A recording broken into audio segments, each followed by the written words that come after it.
Hello my dear students. मैं आज आप लोगों के सामने जो वीडियो लेके आया हूँ और जो एक मटेरियल लेके आया हूँ आप लोगों के लिए बहुत इंटरेस्टिंग है, क्योंकि इस लॉकडाउन ने, इस पेंडेमिक सिचुएशन ने हमारे किस तरीके से हमें इंटरनेट के यूजेस यूटिलिटी के बारे में समझाया है वो हम बखूबी जान चुके हैं। जिस देश ने अपने आप को इंटरनेट में अपने आप को परिपूर्ण कर लिया, जिस संस्था ने अपने आप को इंटरनेट के अकॉर्डिंग कन्वर्ट कर लिया, वो संस्था आज एग्जिस्ट कर रही है मार्केट में। और जहां जिस इलाके में इंटरनेट नहीं है, आज वो इलाका और वो जगह, वो संस्था हर जगह पिछड़ चुके हैं, क्योंकि कहीं ना कहीं आज भी कोई देश चल पा रहा है तो इंटरनेट के कारण चल पा रहा है। आज भी किसी देश में बिजनेस जीएसटी ग्रोथ रेट हो पा रही है तो केवल इंटरनेट के कारण हो पा रही है। Communication is only possible just because of internet. So we are right now starting the topic and the topic is here in front of you. Yes, my dear student, the topic which we will study today is about the history and evolution of the internet. So let me start with this topic. तो आप लोगों को ये पता होना जरूरी है कि हिस्ट्री और इंटरनेट के इवोल्यूशन की बात करें तो हम थोड़ा सा स्लोली स्लोली चलते हैं ताकि आप लोगों को क्लियरली समझ में आ सके ये है क्या चीजें। देखिए, इंटरनेट जो है कंप्लीटली एक रिवॉल्यूशनाइज्ड कम्युनिकेशन एंड टेक्नोलॉजी है, जो कि पूरी ब्रह्मांड में इस तरीके से आया जिसने पूरे ब्रह्मांड को एक साथ बांध लिया, एक मुट्ठी में ले लिया। और यही चीजें आज पूरी दुनिया को एक साथ लेके चल पा रही है। So initially the computerised devices were only used for large industries, but later it uses increased massively. हम जानते हैं कि पहले केवल कंप्यूटराइज्ड डिवाइसेस का यूज था बड़ी बड़ी फैक्ट्रीज में, बड़ी इंडस्ट्रीज में, लेकिन अब बदल चुका है। दूसरी बात, आज के लोगों के लिए मूलभूत इस तरीके से ये भी है, मैंडेटरी हो चुका है for the people to know that it is not possible for a single person to develop something as broad or wide as internet all by himself or herself. कोई अकेले इंटरनेट नहीं बना सकता। It is a combined effort of multiple researchers, programmers that the internet was discovered. किसी अकेले की खोज नहीं है, ये कहीं ना कहीं एक बहुत बड़ी संस्था, बहुत सारे लोगों का इसके पीछे हाथ है कि आज ये इंटरनेट डिस्कवर्ड हो पाया है, जिसमें बहुत सारे रिसर्चर्स हैं, बहुत सारे प्रोग्रामर्स हैं, जिसने इंटरनेट को डिस्कवर ही नहीं किया, उसको एग्जिस्टेंस को मार्केट में लाया और 100% सक्सेसफुल भी बनाया है। So we are discussing from some points, important roles of development of internet. So let me start with the first point. हम फर्स्ट पॉइंट से स्टार्ट करते चलते हैं। तो what is the first point? First point start करते हैं, क्या कहते हैं हमसे। द फर्स्ट डेवलपमेंट जो हम बात कर रहे हैं यहाँ पे, वो फर्स्ट डेवलपमेंट क्या है हमारे सामने। The first development was the introduction of host to host network interaction. आमने सामने दो इंसान एक दूसरे से आपस में बात कर पा रहे हैं, ये मेन टारगेट था सबसे पहले। और ये जो पहला था प्रोजेक्ट, ये एप्रानेट ने, जो कि advance research project agency network द्वारा 1969 में मार्केट में लेके आया था। किसके साथ मिलकर के? Department of defence of US. And this was the first concept of computer networking which was implemented to make it successful of host to host computer host to host network interaction. ये ARPANET जो कि advance research project agency network था, उसने 1969 में host to host network interaction का project market में लेके आए। इसके बाद दूसरा स्टेप क्या उठाना है उन्होंने? इसके बाद जिस तरीके से देखा कि कंप्यूटर नेटवर्किंग हो पा रही है, आपस में कम्युनिकेशन हो पा रहा है, तो इन्होंने इसे कमर्शलाइज किया। जिस तरीके से इंटरनेट के यूसेज, उसके मेकिंग्स को कमर्शलाइज करने के लिए उन्होंने ट्रांजिस्टर्स और ट्रांसमीटर्स को छोटे छोटे डिवाइसेस फीड करा और उसके बाद इंटरनेट यूजेस के अकॉर्डिंग उनको जनरल पब्लिक तक पहुंचाया। और ये कंसेप्ट 1970s में हुआ था, जहां पे ट्रांजिस्टर्स और ट्रांसमीटर्स का इंप्लीमेंटेशन छोटे स्मॉल डिवाइसेस में यूज किया पाया, जिससे कि इंटरनेट को हम जनरल पब्लिक तक पहुंचा सकें। Now move to the third point. Moving forward, इसके बाद दिमाग किसकी तरफ गया? सैटेलाइट्स एंड वायरलेस कम्युनिकेशन को मेन टारगेट बनाया गया।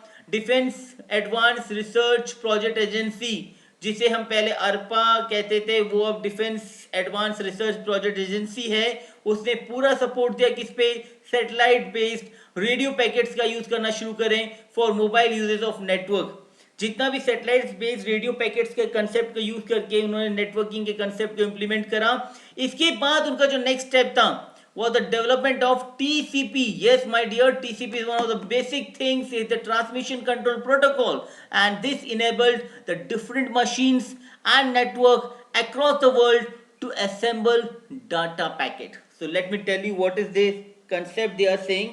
So their concept they are saying that इन्होंने डिफरेंट मशीन्स एंड नेटवर्क को अक्रॉस द वर्ल्ड सबको एक जगह इकट्ठा करा, और ये सारे एक जगह डाटा पैकेट जितने भी उन सबको एक जगह इकट्ठा हो जाते हैं। And this it was in the 1980s, and that is TCP/IP approach was adopted by the researchers and technologists following the footstep of the US Department of Defense. तो transmission control protocol, internet protocol का जो main concept था उसका ये था कि अलग अलग मशीनों से, अलग अलग नेटवर्क से, अलग अलग जगह से डाटा पैकेट्स एक जगह इकट्ठा हो जाए, ये मेन इनका टारगेट था। और वो टारगेट इनका पूरा कहाँ हो गया, इस वाले स्टेप में उनका ये टारगेट पूरा हो गया। नाउ इसके बाद उनका इंट्रोडक्शन था personal computer. Personal computer market में आया, ठीक है, और पर्सनल कंप्यूटर में आने के बाद कमर्शियली इंटरनेट लोगों तक पहुंचाना मेन डिमांड होने लगी।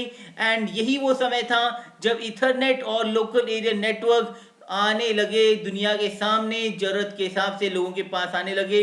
Date was Ethernet and local area network came into the foreground. Now ये तो मैं आपसे जो बात कर रहा हूँ टेक्निकली बात कर रहा हूँ, और थोड़ा हम डिटेल में देखें। 1993 के अंदर वेब ब्राउजर जो मैंने पहले वाली क्लास में था, जैसे ओपेरा हो गया, मोजिला फायरफॉक्स हो गया, क्रोम हो गया, and right now all the web browsers, internet explorer हो गया, ये वेब ब्राउजर इंट्रोड्यूस कब हुए, 1993 के अंदर, where when they were introduce in 1993, and which followed the point to click approach, point करना और उस अप्रोच में पहुंचना, and it now a widely used operation for internet users. Now the late 1990s was a time when thousands of internet service providers have taken up the market, and most of them were from the US. Let me tell you very wonderful thing, that internet ISP services came into the market. And what is the ISP? Let me clearly very thing, that the service which will be provided by which company, आप जिससे service लोगे वो service कौन सी है, रिलायंस है, Airtel है, या idea है, या आपका थोड़ी देर के लिए जियो है, आपका जिस सर्विसेज जिस कंपनी से आप ले रहे हो वो सर्विस प्रोवाइड करने वाले आईएसपी है, बीएसएनएल है, कोई भी सर्विस हो सकती है। And then the 21st century brought in the, जो 21st सेंचुरी है, ये टेक्नोलॉजी और वायरलेस इंटरनेट के अंदर पूरी तरह से दुनिया तक, एक तरह से हर इंसान के हर कोने तक टेक्नोलॉजी और वायरलेस टेक्नोलॉजी को पहुंचाने की कोशिश करिए, जिसके थ्रू इंसान को इंटरनेट प्रोवाइड करने की कोशिश की गई है। Now this was the concept which I want to tell you behind the basic concept of internet. Now let we have in something और मोर डिटेल फॉर्म। सो अब हम देखते हैं इंटरनेट का इवोल्यूशन हुआ कैसे। चलते हैं 1969 से। सबसे पहले देखिए 1969 के अंदर इंटरनेट पैदा हुआ था। कब पैदा हुआ था? 1969 में। देख रहे अच्छे से, the internet was born in 1969। इसका जन्म कब हुआ था? 1969 में इसका जन्म हुआ था। फिर बात करते सीधा हम पहुंचते 1990s के अंदर। ये जो हमारे सामने जो मैं आपको एक फोटो में इंसान दिखा रहा हूँ, ये इंसान कोई छोटे मोटे इंसान नहीं, हमारे एक तरह से इंटरनेट के एक तरह से बहुत ही महान विद्वान फादर इंटरनेट भी कह सकते हो आप इसे, the Tim Berners Lee, who created the world wide web, that is web 1.0 इस दुनिया में आया था। तो टिम बर्नर्स ली आपकी पहचान के बता दूं कि टिम बर्नर्स ली इस तरह से स्मार्ट हैंडसम डैशिंग पर्सनालिटी थी, और ये टिम बर्नर्स ली ने दुनिया के सामने वर्ल्ड वाइड वेब WWW का मार्केट लेके आए थे, कंसेप्ट लेके आए थे, एक तरह से उन्होंने वेब 1.0 को पैदा किया था। अच्छी बात है। 1995 की बात करें तो माइक्रोसॉफ्ट, जिसके अंदर बिल गेट्स का नाम लिया जाता है, Microsoft launches the internet explorer and the Netscape creates SSL secure socket layer. Microsoft ने क्या लॉन्च करा? इंटरनेट एक्सप्लोरर लॉन्च करा 1995 के अंदर। इंटरनेट एक्सप्लोरर का आइकन सभी जानते हैं, बहुत पुराना ब्राउजर है, और इसके साथ ही नेटस्केप ने क्रिएट किया SSL। फिर हम बात करते हैं 1997 के अंदर। 1997 के अंदर web blog and GoDaddy was born. तो let me tell you web blogs क्या होते हैं। एक ऑनलाइन डायरीज होती हैं, इनका कंसेप्ट आने लगा जहाँ पे लोग अपने विचार देते हैं, लोग उन विचारों को सुनते हैं. GoDaddy, it's one of the biggest platform for providing the web hosting and the website services on the internet. आप यदि कोई वेबसाइट के लिए डोमेन परचेज करना चाहते हो, उस वेब डोमेन के लिए वेब होस्टिंग परचेज करना चाहते हो, this all services are provided by the GoDaddy.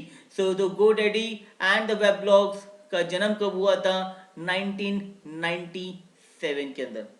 So now move to the one of the best. Google बाबा के पास चलते हैं.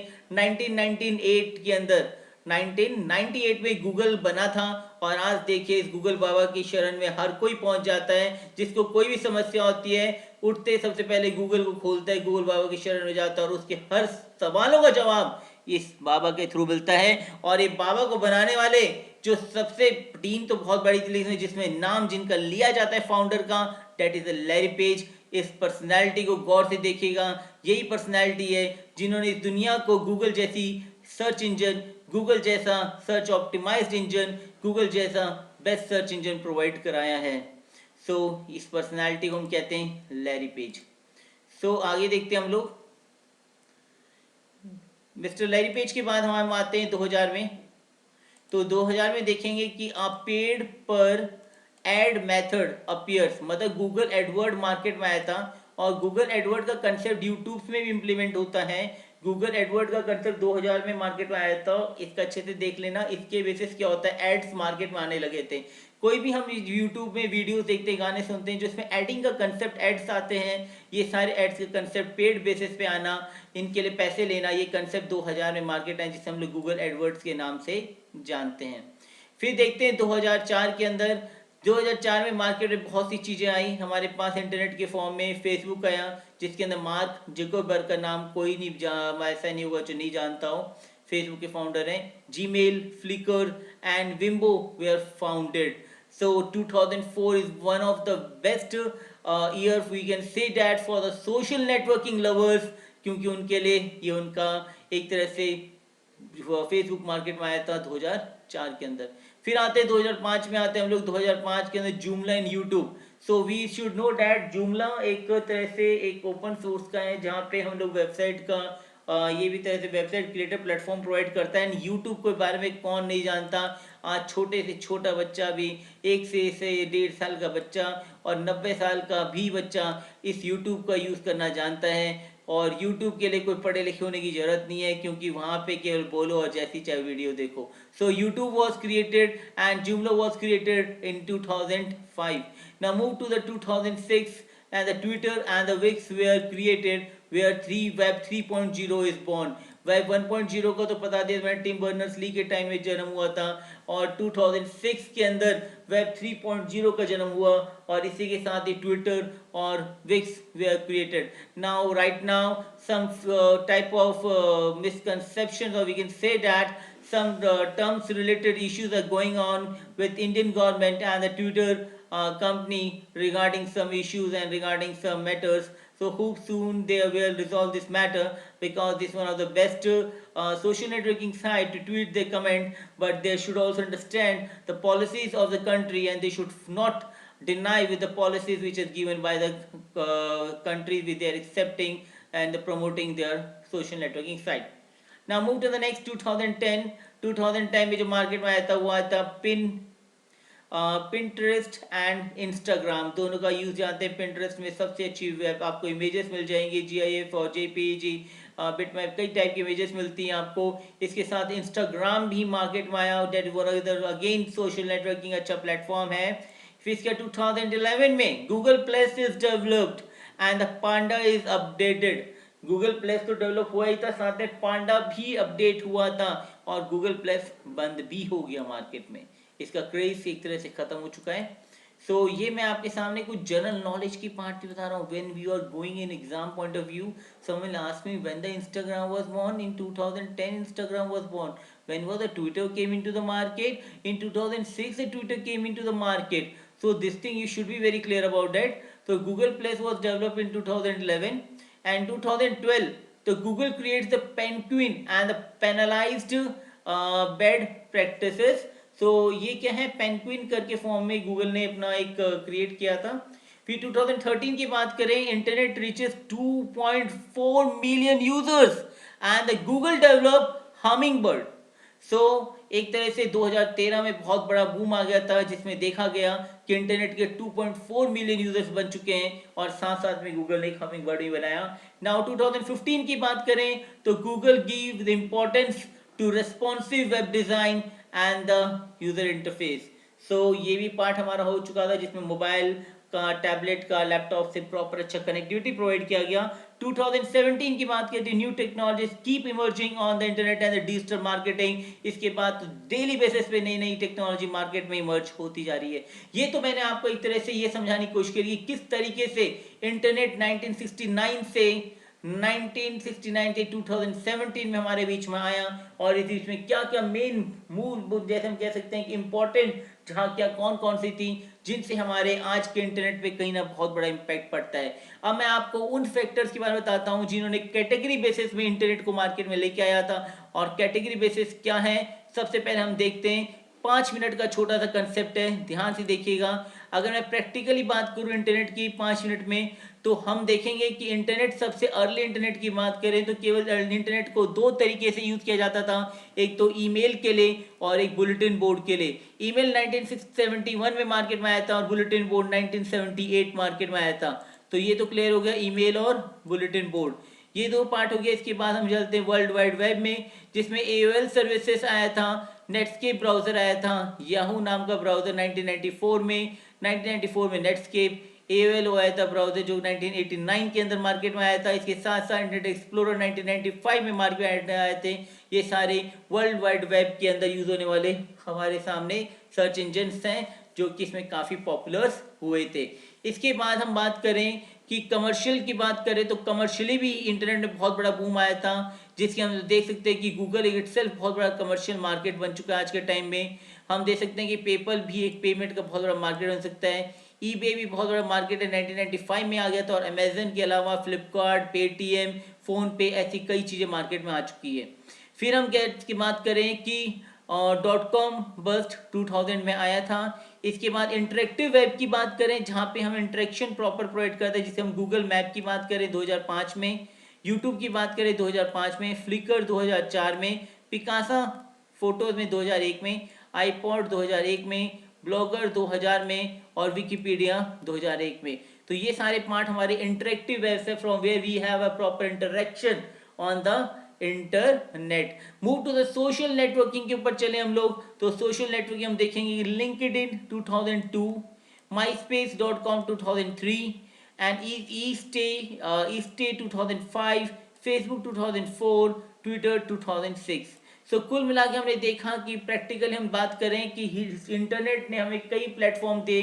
अर्ली इंटरनेट में कुछ फीचर्स दिए, वर्ल्ड वाइड वेब में भी दिए, कमर्शियली भी काफ़ी फीचर्स दे रहा है, इंटरेक्टिव वेब में भी दे रहा है, सोशल नेटवर्क में भी हमें कई सारे फीचर्स दे रहा है। तो ये तो हमारे सारे क्या पार्ट हो गए एक तरह से। This all are what generally, this are what internet history. So move to the, अब सबसे मेन बात में आते हैं हम लोग। ये तो हमारी हो गई, अब हम लाएंगे अपने सबसे मेन पार्ट में हम लोग कि इंटरनेट हमारे इंडिया में कितने टाइम का हो चुका है। सो मैं डियर स्टूडेंट आपको अच्छे से बता दूं मैं बखूबी कि जो हमारा इंटरनेट है वो अब 25 प्लस का हो चुका है इंडिया में। और 25 प्लस के होने के पीछे जो सबसे मूलभूत हमारी हिस्ट्री की बात करें इंडिया की, खाली उसके टाइमलाइन पे नजर डालते हैं। 1980s internet was introduced in India in 1986. When was introduced in India? 1986, but it took a decade to make it available for the public. BSNL Vidut Sanchar Nigam Limited first launched the internet in India in 15th August 1995. सो मैं आपको बता दूं internet India में आया तो 1986 में था, लेकिन आम जनताओं के पास पहुंचने में बहुत समय लग गया। और इसको पहुंचाने के पीछे जिसका हाथ था वो विद्युत संचार निगम लिमिटेड था, जिसने पहली बार ये चीज पब्लिकली प्रोवाइड कराया था, जो कि 15 अगस्त 1995 के अंदर। अगर हम बात करें 1990s के अंदर बात करें तो 1990s में जो सबसे मेन बात हुई थी वो rediff.com था। उसने अपना सबसे पहला साइबर कैफे बनाया था मुंबई के अंदर। और 1997 के अंदर ICICI बैंक ने अपनी ऑनलाइन बैंकिंग स्टार्ट करी थी। इसी के साथ साथ 1980s के अंदर एक इम्पॉर्टेंट ईयर माना गया, क्योंकि इसी 1990 8 के अंदर नेस्कॉम ने अपना प्राइवेट आईएसपीज भी सेटअप करा, उसने शॉप्स तैयार करने शुरू कर दी। और सबसे मेन बात है कि 1990s में ही सबसे पहली हैकिंग की घटना भी रिपोर्ट दर्ज हुई थी, हैकिंग की भी।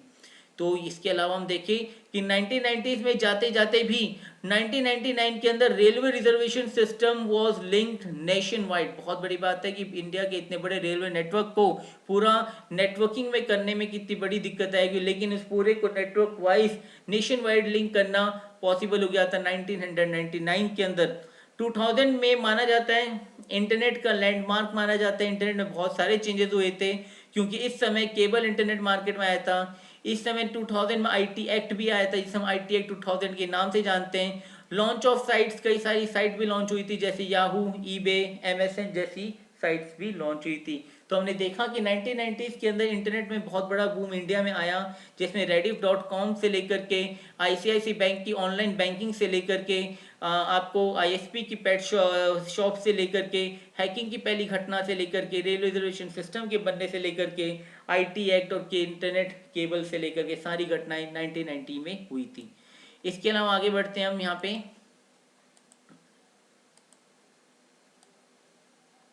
अगर हम बात करें 2000s की, अगर 2000 की बात करूं तो मैं यहाँ पे आपको क्लियर हो जाना चाहिए कि द न्यू सेंचुरी जो हमारी स्टार्ट हुई थी, इसके अंदर हमारे पास सबसे बड़ी बात है कि .com बबल बर्स्ट हुआ था, जिसके अंदर हम कह सकते हैं कि IRCTC जैसी ऑनलाइन टिकटिंग वाली साइट तैयार हुई। और इसी चीज को एयरलाइन में आने में 2 साल लग गए। भले हमें ज़्यादा टाइम लगा, लेकिन यही IRCTC वाला कंसेप्ट एयरलाइन में 2 साल के अंदर आ गया था। दूसरी बात, गूगल ने अपना ऑफिस इंडिया में 2004 में बनाया। ये भी बहुत अच्छी बड़ी बात है कि गूगल का पहला ऑफिस इंडिया में 2004 में बना था। BSNL ने अपना खुद का ब्रॉडबैंड सर्विस लॉन्च किया 2000 के अंदर ही। सोशल नेटवर्किंग फिनोमिना इंट्रोड्यूस हुआ इंडिया में 2005 के अंदर, वो भी ऑर्कुट और फेसबुक के साथ। इसके अलावा बात करें 2008 के अंदर 2G स्पेक्ट्रम आया इंडिया में, जिसके बाद 3G आया। और फिर इसी के अलावा 2010 के अंदर वाईमैक्स बी, जिसे हम कहते हैं wireless integrity microwave access, world wide interoperability microwave access. तो ये वाईमैक्स भी मार्केट में आया, जो कि 2010 के अंदर। 2000 की सीरीज भी बहुत काम की हुई। 2000 से लेकर 2010 की बात करें तो IRCT से लेकर के गूगल का ऑफिस बनने से लेकर के सोशल नेटवर्किंग से लेकर 2G से 3G से लेकर वाईमैक्स मार्केट में आया। अगर हम बात करें आगे की, 2010 की बात करूं मैं यहाँ पे, तो 2010 की बात करें तो 2010 के अंदर हम देखेंगे यहाँ पे कि हमें 2011 के अंदर जो मोबाइल नंबर पोर्टेबिलिटी हमने देखा था कि 2011 में MSP वाली सर्विस हुई थी, जिसमें कि आप अपनी कोई सर्विस रिलायंस से एयरटेल में, एयरटेल से आइडिया में चेंज कर सकते हो। इसे हम कहते हैं 2011 में मोबाइल नंबर पोर्टेबिलिटी सर्विस आई थी। सो ये तो हो गई थी बात आपकी। तो मोबाइल नंबर पोर्टेबिलिटी सर्विस आई किसमें, 2011 में। और इसके अलावा जो मेन बात थी आपके पास, और 2012 में भारती एयरटेल ने एक पहला ऑपरेटर बना था जिसने कि dongle based 4G service provide की थी। ये भी बहुत बड़ी बात है कि भारती एयरटेल ने फिर उसके बाद 2014 में मोबाइल 4G सर्विसेज भी ऑपरेटर्स को देने लग गए थे। इसके अलावा बात करें 2016 के अंदर रिलायंस की जियो सर्विस, जो कि बहुत बड़ा बूम माना जाता है इंटरनेट के, रिलायंस जियो सर्विसेज वे लॉन्च हुई थी कब, 2016 के अंदर। और इसी साल में free wifi services at the railway station were made available and India cross the important milestone of 500 million internet user इन 2019। तो मैं एक तरह से कहूँ कि 2010 से लेकर 2019 या 2020 तक का समय जो हमारे भारत के लिए था वो बहुत ही महत्वपूर्ण माना गया, क्योंकि इस बीच में MSP जैसी सर्विसेज मार्केट में आई। इस बीच में भारती एयरटेल ने अपना पहला डोंगल सर्विस प्रोवाइड करा 4G सर्विस के साथ। इसके बाद धीरे धीरे मोबाइल में भी 4G सर्विसेज ऑपरेटर्स को दी जाने लगी। और सबसे बड़ी बात है कि 2016 में रिलायंस जियो सर्विस के आने के बाद इंटरनेट जैसे लगने लगा जैसे कि घर घर में पहुंच चुका है, क्योंकि हर घर घर नहीं, गरीब के घर में भी इंटरनेट पहुंच चुका है रिलायंस जियो सर्विस के आने के बाद, जिसमें कि उन्होंने बहुत सस्ती दर पर इंटरनेट सर्विस प्रोवाइड कराई। जिसके बाद कॉम्पिटिशन मार्केट आने के बाद पेट्रोल डीजल से भी सस्ता इंटरनेट मिलने लग गया। और यही बात है कि इसके अलावा फ्री वाईफाई सर्विसेज जैसी चीज़ें भी रेलवे स्टेशन में, एयरपोर्ट में, आपको बड़े बड़े संस्थाओं में मिलने लग गए। और यही नहीं, इंडिया ने 500 मिलियन से ज़्यादा इंटरनेट यूज़र्स की लिमिट भी क्रॉस कर दी। और आगे की बात करूं तो मैं आपको बता दूं कि नाउ ड्यूरिंग दिस, पूरा विश्व जो कि कोविड लॉकडाउन के कारण अपने आप को परेशान फील कर रहा है, इस परेशानी को इस कहीं ना कहीं हद तक एक तरह से 80% उसकी जो कमी है वो इंटरनेट ने दूर कर दी है। और इंटरनेट के कारण ये पूरी हद तक कोई भी पेंडेमिक सिचुएशन आए, उस पेंडेमिक सिचुएशन या किसी भी तरह की कोई प्रॉब्लम आए, उसमें इंटरनेट का बहुत बड़ा योगदान रहता है डेवलपमेंट में। Ed tech OTT services has rewritten the rules of the games and the country is also looking ahead to embrace the next generation of 5G wireless technology. Now the India is trying to make a concept of 5G wireless technology soon as possible. So this is what our basically in India, what are the India में किस तरीके से technology का 2000 से लेकर के आपने देखा इन सारी चीज़ें इम्प्लीमेंट की गई है। तो ये चीज़ें आपने देख ली होंगी कि इंडिया के 25 साल पूरे होने के बाद 1980 1990 से किस तरीके से क्या क्या जनरेशन है आपने देख लिया। So this is what about internet. तो प्रॉब्लम हो तो बताना, कमेंट करना। Thank you.